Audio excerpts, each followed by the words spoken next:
Welcome to Bizebeegranny. We are going to do some baking again today. I am Jeannie Rose and I'm going to be your host. We're going to make no-bake chocolate drop cookies. Now there's lots of different recipes out there and I just kind of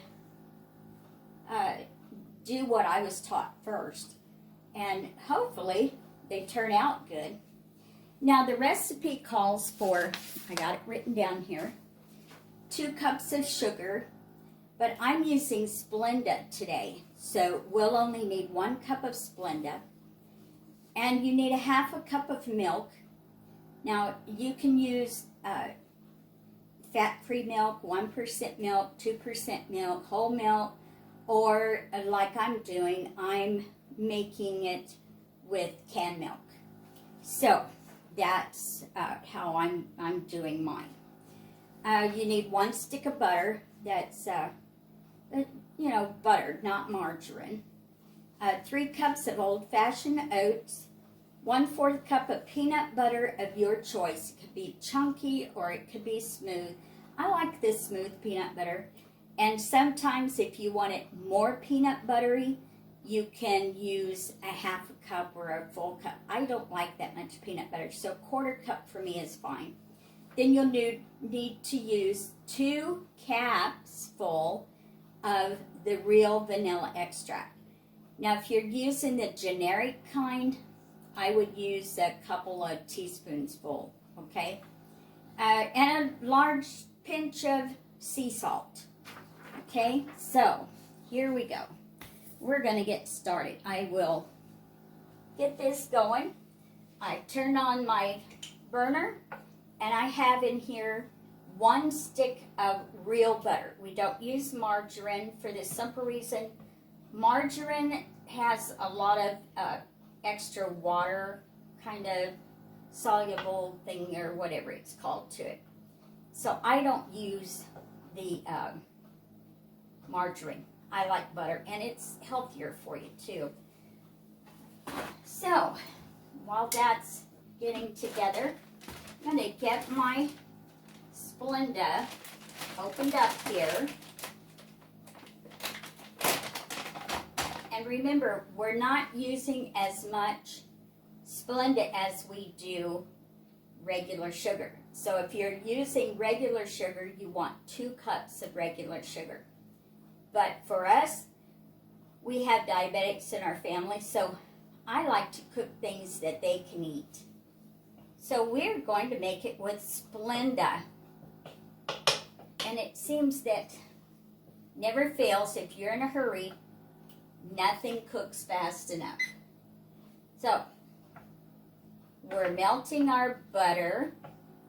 And while that's melting, we also want to get our cocoa. Now, it's up to you how you measure your cocoa. In the recipe, it calls for 2 tablespoons. Well, rounded tablespoons is okay, but I like mine a little bit more chocolatey tasting.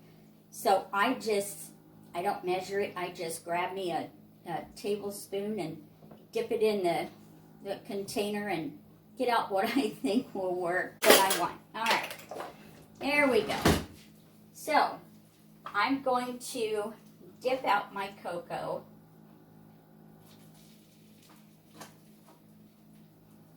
And put in what I think will make a good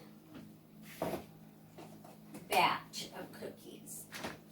And I want to stir that around in this butter so that it doesn't clump up. You'll want to stir it around. Okay, that's looking pretty good. Turn my fire down just a little bit now that the butter has melted. And I use a whisk for adding the Splenda and the milk. Now, you will notice that very quickly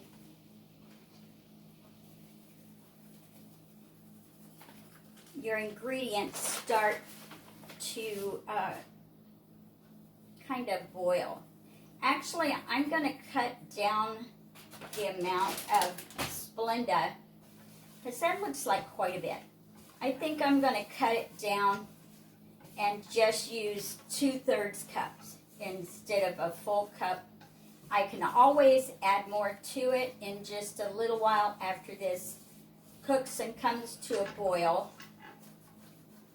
You want to stir this and make sure that it's not burning. If it burns, you're in big trouble because it won't taste right and, well, it just won't taste right. You'll have to start over. So don't let it burn. Now, I use canned milk. And you can use whichever milk you want. But I use canned milk in mine because I like it, the rich flavor that it gives it. Now we turn our fire up a little bit and we bring this to a boil. And then we're going to take it off the stove. And we're going to start adding the other ingredients to it. This is to make sure I have enough Splenda.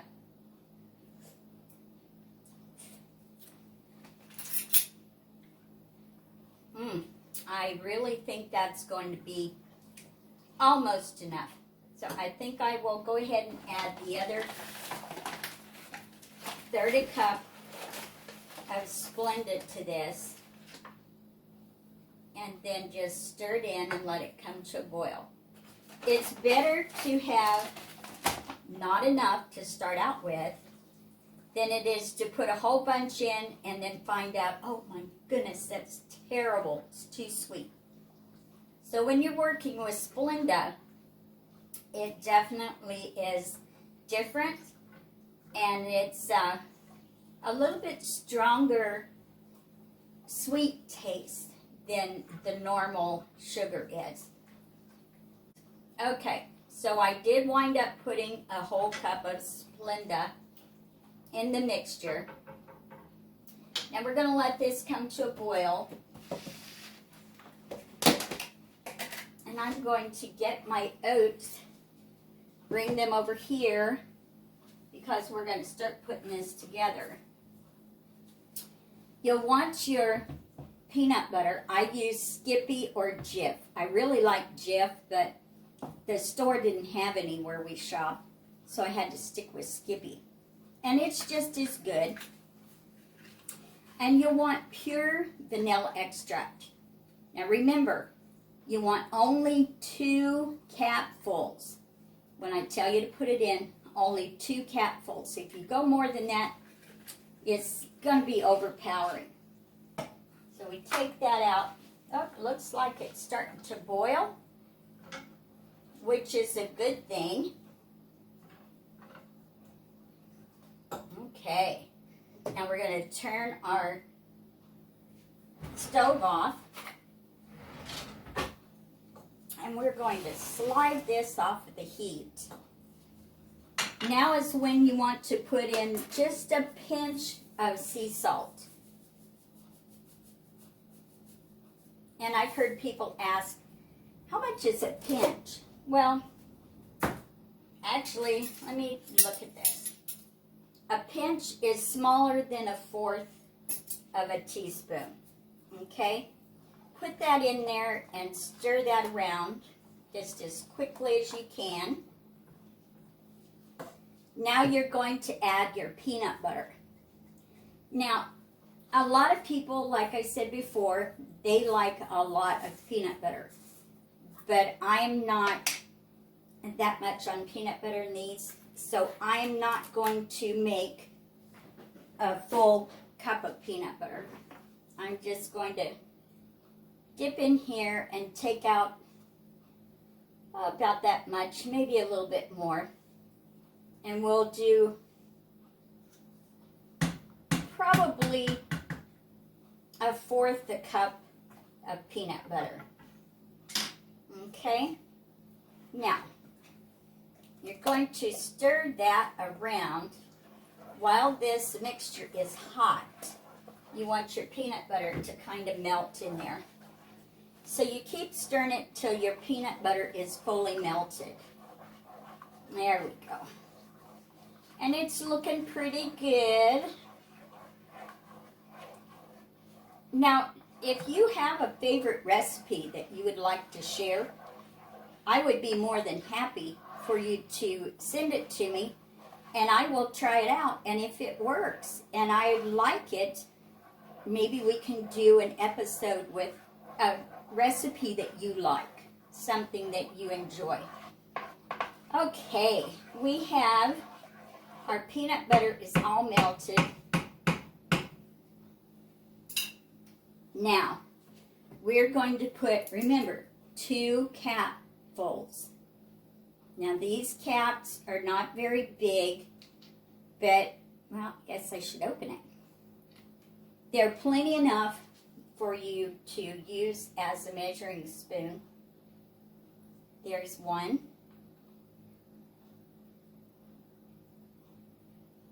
Two capfuls. Okay. That will work. And of course, I got it on my fingers. Now I'm going back to my little longer handle spoon, because the little short one, my fingers may get in it. I don't want to do that.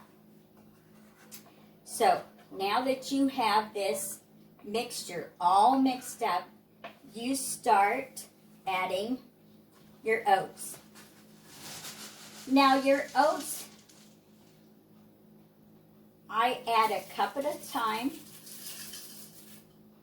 The recipe calls for 3 cups of oats. I'm still kind of messing with it, pushing it together, because this mixture, it takes a little while for it to start setting up.